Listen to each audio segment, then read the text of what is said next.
Good evening all and welcome. Tonight we're going to be heading to the cabin for a truly chilling collection of scary stories.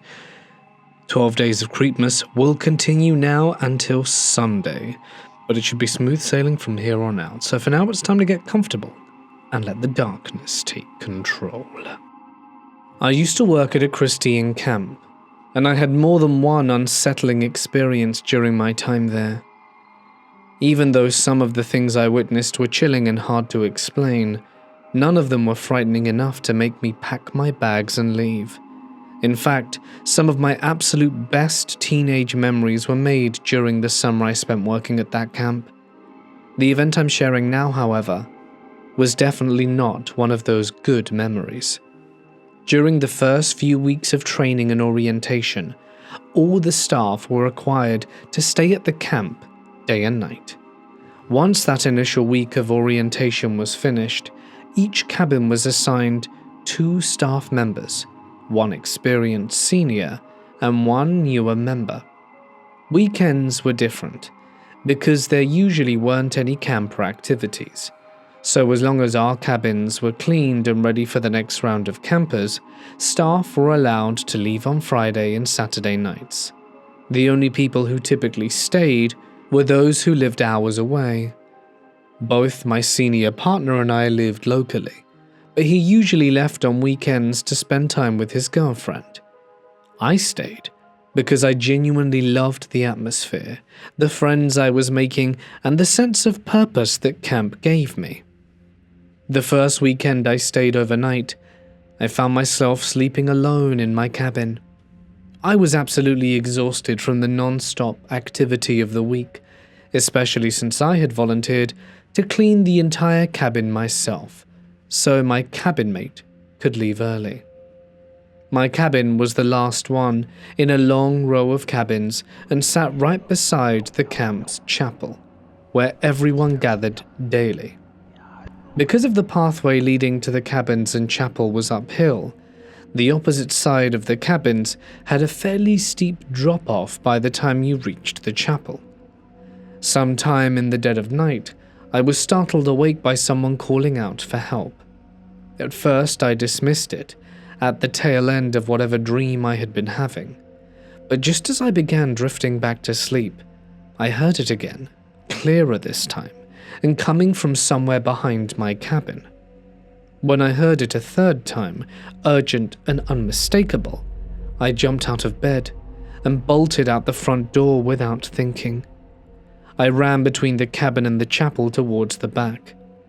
The area behind the cabins has been cleared of the dense forest that surrounded the camp, so that it wouldn't frighten the younger campers, and the moon was bright enough that I didn't even need a flashlight. I circled around the side of the cabin, scanning everywhere for whoever had been calling out.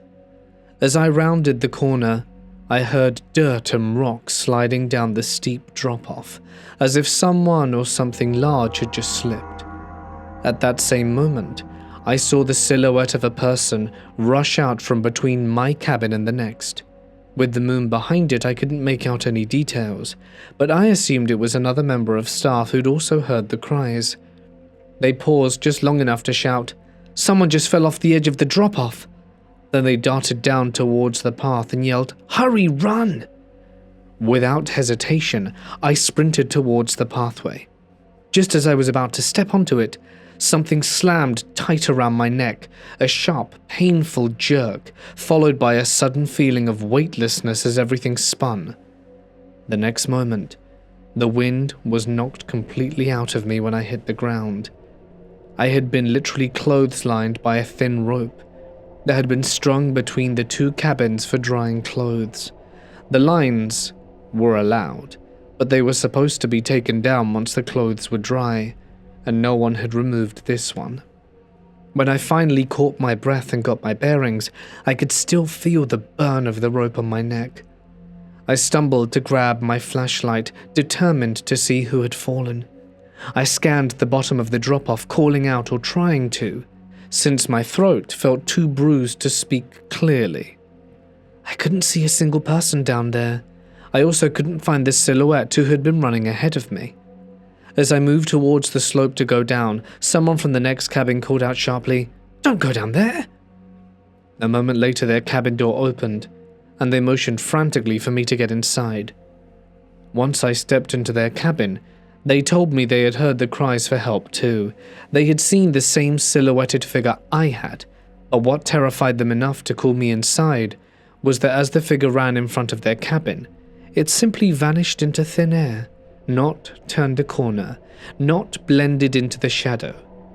Vanished. Then they heard the commotion of me hitting the line and hitting the ground. It hit me slowly but heavily. Whatever urged me to run towards that drop-off had not been leading me to help someone. It had been leading me to hurt me.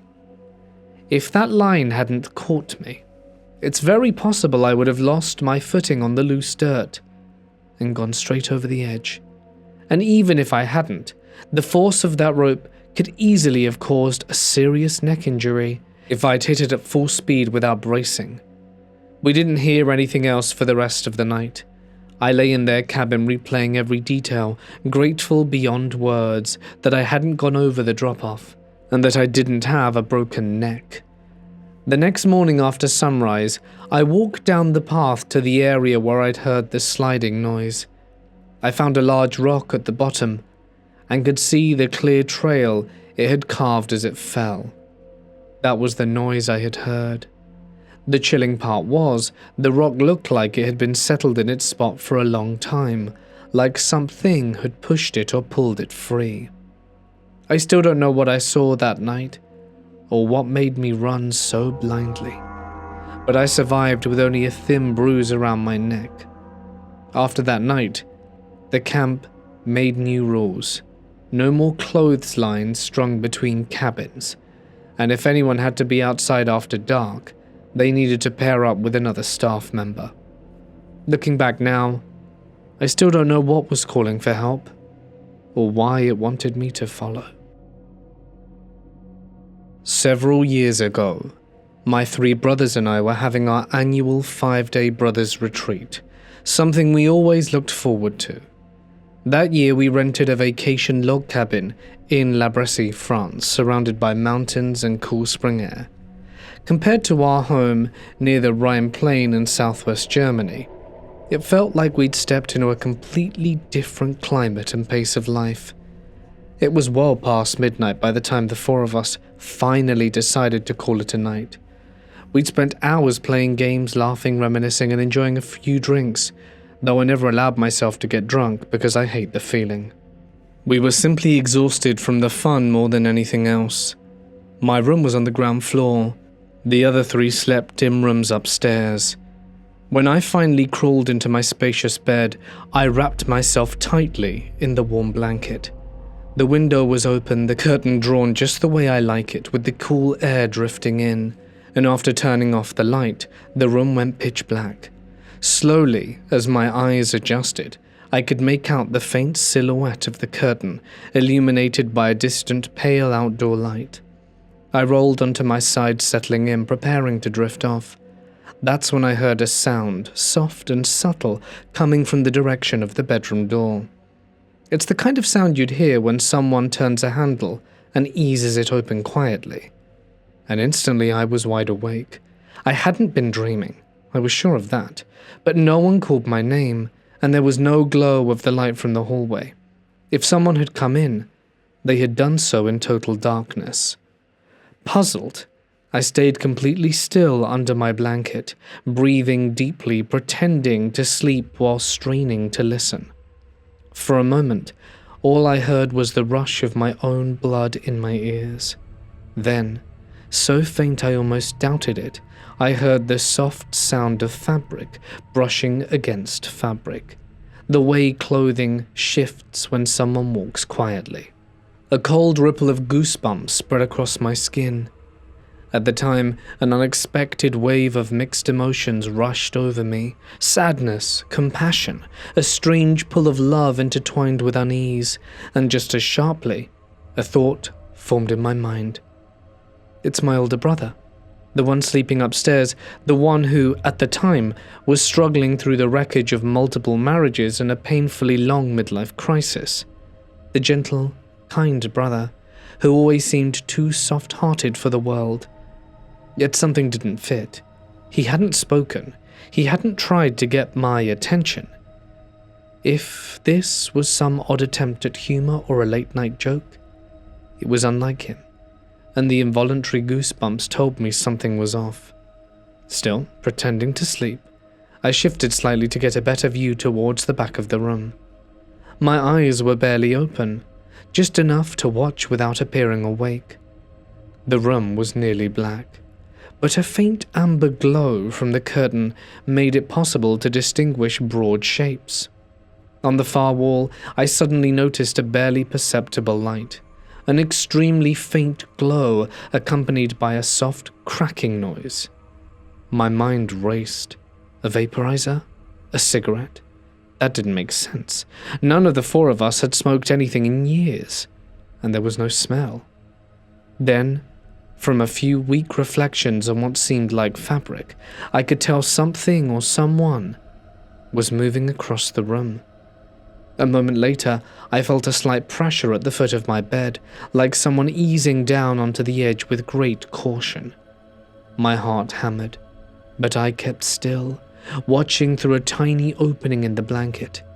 In that dimness, I could barely make out a black, human-shaped silhouette, sunken shoulders slumped forwards, sitting at the edge of the bed. The figure faced the window, appearing burdened or exhausted, its posture strangely heavy.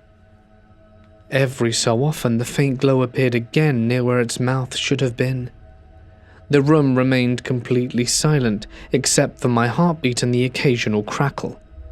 The goosebumps had become almost unbearable. After several minutes of gathering my nerves, I decided on a plan. I would turn over again, as if in my sleep, but this time my arm would shoot out towards the bedside lamp. If something was trying to scare me, I would catch them in the light. After a tense wait, I acted. I shifted with a deliberate, sleepy mumble, reached out quickly, hit the lamp switch and bolted upright. And there was no one. The room was empty. I sat there for a moment, confused and breathing hard, trying to make sense of what I'd just seen. Eventually, I shook my head, picked something to read, and stayed awake until I finally drifted off. The whole thing, from the first sound to flipping on the light, must have lasted 15 minutes, though it's hard to be exact. I didn't feel like I'd experienced anything paranormal at the time. I convinced myself the unfamiliar space, the late hour had messed with my imagination. Even though it was our third time staying there, I knew for certain I hadn't been dreaming. Much later, I heard people discuss shadow figures and sleep paralysis, how commonly they were reported, and the memory resurfaced. But even then, I knew I had not been asleep, paralyzed, or dreaming. To this day, I don't know what I experienced, or whether it meant anything at all. My older brother was perfectly fine that night, and had no unusual dreams. Nothing strange happened again for the rest of our cheerful days together, and I never told my brothers about the encounter. What still puzzles me most, even after all these years, is the certainty I felt, that intuitive and immediate conviction that the figure was my older brother, even though it behaved as if it wasn't there at all. Maybe my brain was misfiring, assigning meaning where there was none. Or maybe some part of the experience simply defies explanation. But either way, I've never forgotten it. I had lost my mum 2 years earlier, and was in the middle of a divorce, completely drained and desperate for some alone time. My 3 kids were staying with their dad, and I decided to take a short trip to a small town, known for its bed and breakfasts and antique stores. A place where I could breathe for a moment. The B&B I chose was a little way out of town. I booked one of their cabins, newly built and clean and surprisingly modern, and it felt safe and comfortable. The first night, though, was anything but peaceful. I woke up suddenly, and at the foot of the bed stood a little boy. He was wearing old-fashioned clothes, something like you'd see in a sepia photograph. He looked as real as any living person. He asked in a small voice, "Where's my mother?" I had left a small lamp on so the room wasn't completely dark. I could see him clearly enough that my brain froze before I could even react. By the time I managed to even open my mouth to scream, he was gone. He'd completely vanished. I tried to convince myself I had been dreaming, that my mind was exhausted, that grief and stress were playing tricks on me. I turned on 2 lamps this time and forced myself back to sleep. The second night started normally. I came back from shopping, got ready for bed, read for a while, my usual routine.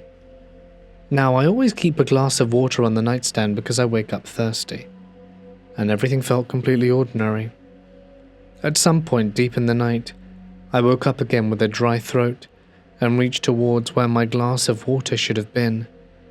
As my hand moved, I felt a light touch on my arm, like someone steering a child away from something. The lamps were on again, so the room was dim but not dark, and I looked towards the nightstand. My water glass was gone, but there, occupying the same space as the nightstand itself, almost inside it, was a woman. She was dressed in old-fashioned clothes, wearing an apron over her dress. She had one hand raised in a soft, shushing gesture, almost like she was calming a child, and she was whispering to a man standing in front of her, though he wasn't as clear, as if he were fading in and out. Maybe I was too afraid to see him clearly, or maybe he was never fully there. But the woman wasn't looking at me. It was like she was involved in something else entirely, but she made this small, patient gesture towards me, almost like telling me to wait. The way you'd say to a child, "Hold on." That was enough to snap whatever frozen state I was in. I launched myself across the bed towards the door, fumbling for the light switches. I kept repeating, "Oh my God," flipping on every light in the cabin until it was bright as noon, and I didn't sleep at all after that. The next morning, I'd asked the B&B owners if they've ever seen or heard anything strange. They brushed it off immediately, acting like I was imagining things. Maybe they really believed nothing odd ever happened, or maybe they just didn't want to scare off guests. The whole area is part of an old German community where yellow fever swept through the town in the 1800s. The German artist R. Lundquist, who owned part of the land where the B&B now stands, went to sit in the Penedales River to cool his fever, but he drowned. You can actually see that stretch of cabin from where I stayed. From what it's worth, I hadn't been drinking, I wasn't on medication, and I was neither half asleep or confused. I felt completely alert both times.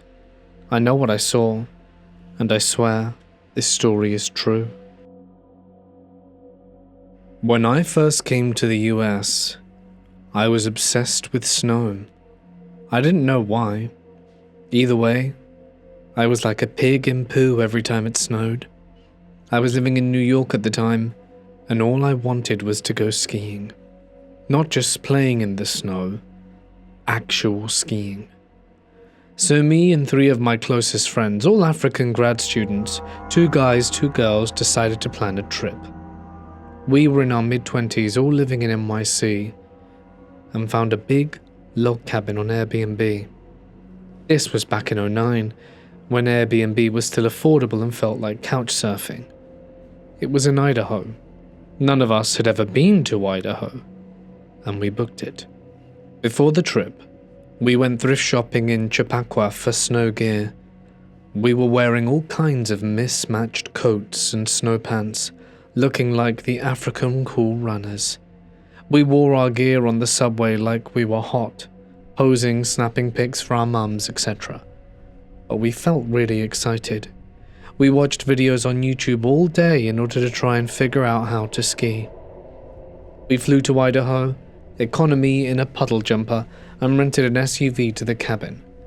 It was beautiful and rustic. The family who owned it lived in one section of the house, and had sectioned off a big chunk for Airbnb guests. They were all really kind people, a little stunned to see 4 real live polite African people at their door, but more curious than anything. They invited us to eat with them on the first night, and that's when we met Jenna. Jenna was their daughter, 24, barely more than skin and bone, and she had severe cerebral palsy. Couldn't walk or eat really, used a fancy power wheelchair that reclined clunkily and zigzagged a little, but she was cognitively intact. No, more than intact. She was sharp, sarcastic, and dry, and weirdly elegant. And she had these astonishingly yellow gold eyes. She latched onto me right away. She held my hand, but didn't let go. At first I tried gently pulling away, but her grip was brutal. But every time I got free, she'd try and reach for it again. Eventually I just let her keep my hand. I just took it out and shook it every now and then to keep the circulation going. She was a sweet kid. You could tell she was sheltered. Her parents were kind, but she was babied, watched and protected. And she had these weird half-formed thoughts she had never spoken out loud or often, so when she did they came out sort of strange. I found her amazing. Like cheesecake. The concept is like low-key upsetting, but when you take a bite, it's like wow. After a peaceful first night, we woke up. We had a light breakfast and then headed to the slopes. We weren't good at all. We fell, we flailed, we screamed. But we had the best time. Hot chocolate breaks every hour. People loved us. Everyone was offering us chapstick and lotion. It became a running joke. We ended up making friends with some ski instructors and other folks who were jokingly called the Snow Bros. They were mostly local, white, and very curious about Africans on the slopes. We invited them back to our side of the cabin that evening. They brought beer, and we brought stories. It was nice. While we were hanging out, I noticed Jenna peeking through the door, watching. She didn't say anything, but I got up to invite her in, but she backed off and disappeared. Something about it was tugging at me, so I followed her and brought her back. She was quiet, just watching and processing. The Snow Bros looked uncomfortable at first, but after a few drinks they relaxed. We started telling ghost stories. The Snow Bros trying to scare the Africans and telling us weird stories from home. Half were lies, and the other half were truth dressed up in lies. Somewhere in the middle of it, I noticed Jenna was locked in, wide-eyed, hands flexing open and shut. Her chin trembled, but I wasn't sure if it was fear or excitement or her body just reacting to the stimulation. Around 11 p.m., her dad came in to get her. She didn't want to leave. Suddenly, she was like a stubborn 5-year-old being told to go to bed. She clung to me, and I offered to go with her to help her with her night routine. Her mum looked at me with this sad, hollow expression, and Jenna asked if I could sleep in her room. "I've never had a friend sleep over," she said. So I did. I went down to tell my friends I'd be sleeping in her room on a trundle bed. First time I'd seen one, genius by the way. Also, her room was the warmest part of the cabin, so it was a no-brainer. Around 3 a.m., I heard her talking. I opened my eyes and saw her half upright, staring at the corner of the room, whispering. Then I saw it too. A shadow. Tall. Dark. And my blood curdled. I'm not a big person, 5 feet tall, maybe 100 pounds at the time. I couldn't carry her. I couldn't leave her, so I screamed. Her parents ran in and Jenna looked irritated. She said, "That's just Gary." What? She rolled her eyes like I was the problem. "He's not a ghost. He's an apparition." She said, "Calling him a ghost is like calling me a spaz." But I had no response. Her parents didn't either. They just stood there tired, like all of this had happened before. I left the room and went back downstairs. By now my friends were awake. The Snow Bros too. They decided to crash at the cabin because a blizzard had started. And just as I was trying to convince myself I'd hallucinated the whole thing, Jenna came down with her dad. She was wide awake, and she just wanted to be with me. I think they talked to her and she seemed sorry, which truly crazy people never are. This kid had insight, like she knew she was doing something crazy. Anyway, she was in her chair when suddenly she looked out the window and just screamed, and we all looked out. There was a huge shadow moving through the snow. At this point I was like, yeah, we need to bounce. But where? It was a damn whiteout. One of the snow bros decided to go to the car to get his charger. This was the era of every cell phone having a different one, and everyone having a different brand of phone. Anyway, he stepped out, and the shadow charged him. The dad appeared with a rifle, stepped into the doorway, and 5 shots. The shadow collapsed. A moose. A giant hulking moose. Blood sprayed into the air in a fine mist. I'll never forget. Jenna had startle reflex, like most severe cerebral palsy people do. She did a full Moro response and almost had a seizure. We calmed her down. She just wanted me. A few minutes later, she was fine and kept talking to Gary the apparition like it was normal. I couldn't do it. I went to sleep on the couch while the parents handled it. Around an hour later, we heard the wind howling. Wolves. A whole pack of them were tearing the moose carcass apart. And then a bear showed up. It fought the wolves, hit one so hard it yelped for 5 minutes straight. And the bear won and started feeding. Then another bear showed up. The 2 bears fought, like really fought, roaring and slamming into each other. One bear was smaller and lost, and ran around the house. The bigger one settled in and feasted for about 2 hours, and when he finally wandered off, the wolves came back. At dawn, I looked out the window and just saw one of the wolves staring directly at me. She had yellow eyes too, just like Jenna.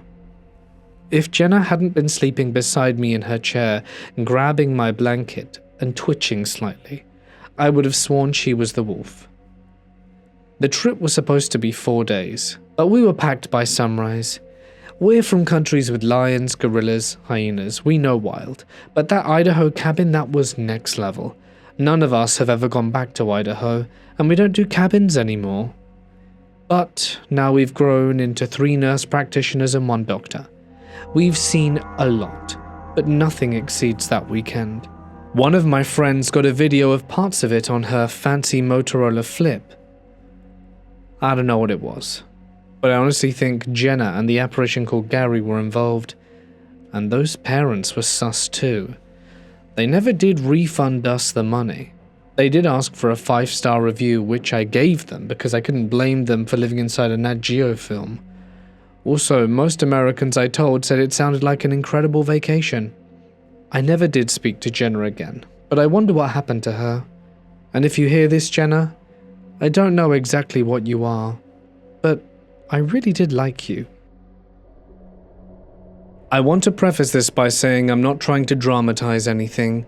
I'm just trying to understand what I saw, because searching online hasn't given me anything that feels satisfying. I'm 21 now, and this happened about a year ago. I was in South Carolina, staying for the weekend in a 2nd-story room of an old cabin-style hotel by the riverside. I lived in Georgia at the time. I don't remember the name of the hotel anymore, and nothing about it seemed unusual. I was there with my mom and my then stepdad. The day leading up to it was normal. We settled in, grabbed snacks, and relaxed. My mom had a minor retinal issue at the time, but it wasn't serious and is resolved now, and I slept through the night fine. I remember waking up to a soft dawn light filtering through the blinds to my right. The room had the usual setup: 2 beds, the door on the front, the bathroom, and then the windows and porch facing the riverside. We left the door cracked open overnight so we could hear the river. The morning light only illuminated the lower half of the room, still dim, but enough that shapes were visible, and I could feel ventilation blowing cool air on my arm. I wasn't groggy or confused. My thoughts were clear. I lay there on my left side for a few minutes, just thinking about the day ahead. While my eyes were closed, I suddenly saw a bright yellow-white glow. It was piercing enough that it startled me even through my eyelids. Because I've worked in a welding shop, I recognized the quality of the light, not bright enough to illuminate the whole room, but sharp and concentrated, like an arc spark or a tiny burst of molten metal. It reminded me of when my visor doesn't auto-darken fast enough. I opened my eyes and lifted my head, and the light was still there. It rose quickly from the floor in front of my bed, almost like a tiny firework shooting upwards. It slowed halfway, paused for a split second, then burst into what I can only describe as small streaks of light. Too small to light the room, but visible. And then it vanished. There was no sound, nothing that changed in the room. I could still hear my parents breathing. I remember thinking, did I just hallucinate a firework? The glow left a green afterimage in both eyes, like the kind you get when you look at something that's too bright, and it stayed there for nearly a minute. From my perspective, if I held my arm halfway out and put a dime between my fingers, that's about the size the orb appeared to be. Immediately after the light disappeared, I saw a dark mass hovering in the exact same place. It looked like thick, shifting smoke or heavy black cotton. It was darker than anything else in the dim room, maybe about 3 feet across and 2 feet high. The outline wasn't clean. It looked like it had constantly shifting edges, like tendrils or soft movement. Sometimes I couldn't tell if it was the smoke moving or just my eyes trying to adjust to the dim light. But it stayed for several seconds, almost as long as the orb had, and then faded out quickly. I didn't feel scared, panicked, or even physically different during any of this, just confused. Everything was silent and calm. I just kept replaying the sequence in my mind as I lay there afterwards. I tested my vision by blinking and covering each eye to make sure the afterimage was from an actual light source. It behaved exactly like it would have after looking at something bright. That alone made the whole thing harder to brush off. I stayed in bed for about an hour, until my stepdad woke up for his morning routine. The entire event lasted maybe 10 seconds. Since then, I've tried to make sense of it. A one-off hallucination from being half asleep, a visual illusion triggered by low light, some kind of atmospheric or electrical event like ball lightning, or a tiny electrical discharge from an appliance. But there was no sound, no smell, no equipment, and nothing in that room capable of producing that kind of light. I've never had any psychological issues, nothing like this before or after, and my emotional state at the time was calm. Of course there is the paranormal explanation, I'm open to it, but I don't imagine anything dramatic. What makes me think about it again? Recently, things with my stepdad have taken a very dark turn. I don't want to go into every detail, but he changed drastically. Alcoholism, erratic decisions, infidelity, abusive behavior, and abandoning my mother during a devastating divorce. This was all happening around the same time he was dealing with prostate cancer, the same that killed his brother, who was also a deeply troubled person. The way he changed so suddenly, to the point of feeling like a different person entirely, has been hard to wrap my head around. Some of his behavior was self-destructive, reckless, and contradictory to everything he used to be. I'm not trying to make the orb or the mass seem symbolic or prophetic. I don't believe in omens. But when everything in my life started falling apart afterwards, it made me revisit the experience and wonder. Not because I think it predicted anything, because it's just one of those events that sticks with you. I'm sharing this because I've seen similar stories on here, and hoped someone might have an explanation, or at least a comparable experience. I've had a spirit attached to me. It first found me when I was living and working at a hotel resort that was very different from the usual image of a hotel. It was more like a cluster of rustic cabins tucked deep into the woods. There were 12 of them in total, spaced out along tall pine trees and thick forest, with a lake only about half a mile away. Most of the people who stayed there were fishermen or hunters, and despite the remote setting, it was actually a very nice and peaceful place to live. During the winter months, things changed. Half of the cabins shut down because they weren't insulated well enough for the cold weather. That meant I had to move from one of the summer cabins into one of the winter-ready cabins every year. I got used to the seasonal shifting, the empty quiet around the closed cabin, and the way the whole place felt more isolated when the woods got darker and colder. It was one of those winters while I was living in the winter cabin that everything started. One night I was lying on my couch half asleep, when suddenly I felt a hand rest gently on my back. Naturally, I assumed it was my husband, but when I turned around, no one was there. Even though it startled me for a second, I wasn't afraid. I've always believed in spirits and the supernatural, and I've never been one to panic about it. I just sat there for a moment, trying to process the feeling of a very real, very intentional touch. From that point onwards, whatever had touched me stayed around, and it was always kind. It never tried to frighten me. Instead, it would occasionally rub my shoulder or my feet at the end of a long day, which was always comforting because I worked hard at the resort. It never crossed any boundary, never did anything aggressive. It simply was present, quiet, and gentle.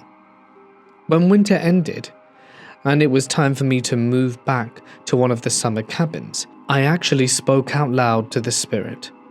I told it that if it wanted to come with me, it was welcome, that it didn't need to stay trapped in one cabin all winter. And whether it was because of that invitation, or because it had already attached itself to me, it did follow. From that moment on, through moves and changes in my life, it stayed with me. Everything was fine. Until about a year ago, when my phone's screen cracked and I got it replaced. It was a third-party repair, so when the phone started acting strange afterwards, I assumed it was just a glitch or bad screen. But when I took it back to get it checked, they told me everything was functioning perfectly. There were no hardware problems, no touchscreen issues or anything. So I started paying closer attention. And that's when I realized it wasn't a glitch. It was like someone else was touching the screen at the same time as me. I'd be typing, and random letters would appear as if someone else's fingers were tapping. Sometimes, if I paused too long while texting, the phone would try to close the app, or even attempt to call someone. A few times I opened a notepad, just to see if the spirit would try to type intentionally. But whatever came through never formed words. I don't know if that means it doesn't know how to spell, or it doesn't understand written English, or just can't coordinate movement precisely. The strangest part, and the thing that convinces me it wasn't just a tech problem, is the temperature change. Every time the touches happen, my phone gets extremely cold, not slightly cool but icy, like I'd left it in the freezer. The cold only happens during the moments of interference, and then the phone slowly returns to normal temperature afterwards. I've asked the spirit to stop. I've tried talking to it calmly, reminding it that it's crossing a boundary by messing with something I use constantly, but it seems to really enjoy the fact that it can interact with my phone. The moment it realized it could influence a physical object in such a direct way, it started doing it more often. So now I'm stuck with this weird situation where an otherwise harmless gentle spirit keeps interrupting my phone use like it's playing with a toy. And for those who say, it's just a phone glitch, believe me, I've tried everything. I've had the device checked multiple times, and the coldness happens too constantly and precisely during the interference to simply dismiss it as a malfunction. At this point, I'm just wondering if there's anything I can do to get it to stop playing with my phone. I don't want the spirit gone. It's never been threatening or bothered me before, but I need my phone to work normally. If anyone has any advice on how to set boundaries with a spirit that clearly enjoys interacting with electronics, I would love to hear it. I'm at my little cabin in the middle of nowhere near Mount St. Helens in Washington, and my dog is doing that strange thing he's recently started doing here. He's doing it right now, in fact, actually. It only ever happens when it's dark outside, as if the moment the sun disappears, something in the cabin changes for him. It always starts the same way. He freezes completely, every muscle locked tight, tail up, body rigid, eyes locked onto some specific spot across the room. But there's nothing there, nothing I can see anyway. He watches that empty space like he's tracking prey, unmoving at first, then slowly he'll creep forward, following whatever he thinks he sees.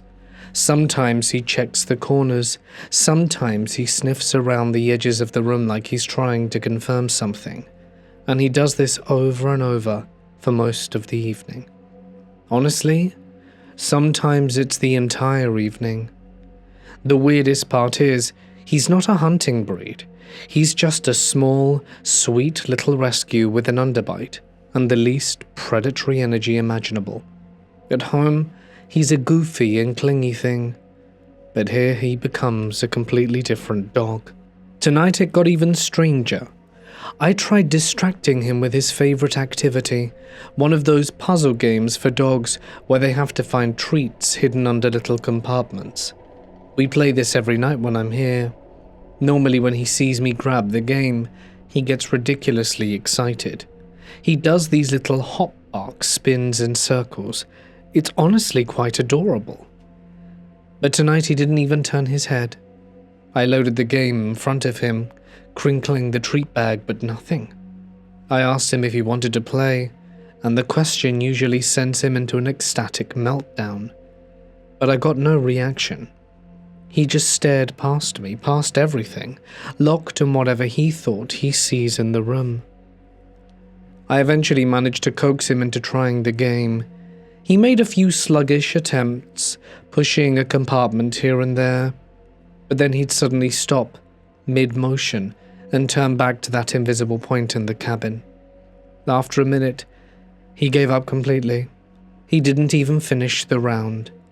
Usually we play 2 full rounds before he refuses to let the game go, but tonight, I didn't even bother setting up a second one. This behavior is new too. It only started a few months ago. I don't live in the cabin full time.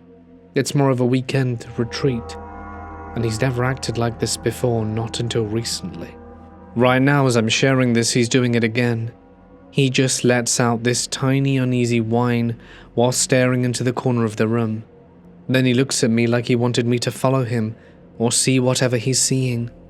A second later he jumped off the couch and trotted towards it, alert and tense. I'm not gonna lie, I'm creeped out. I love this cabin. It's my peaceful place, somewhere I've always felt safe. I'm not giving it up. But this behavior is unsettling in a way I can't explain. I wish he'd stop doing it. This has nothing to do with my dog or what I'm describing, but it's worth mentioning that the cabin sits in major Sasquatch country. Supposedly more sightings have been reported around here than almost anywhere else in the US.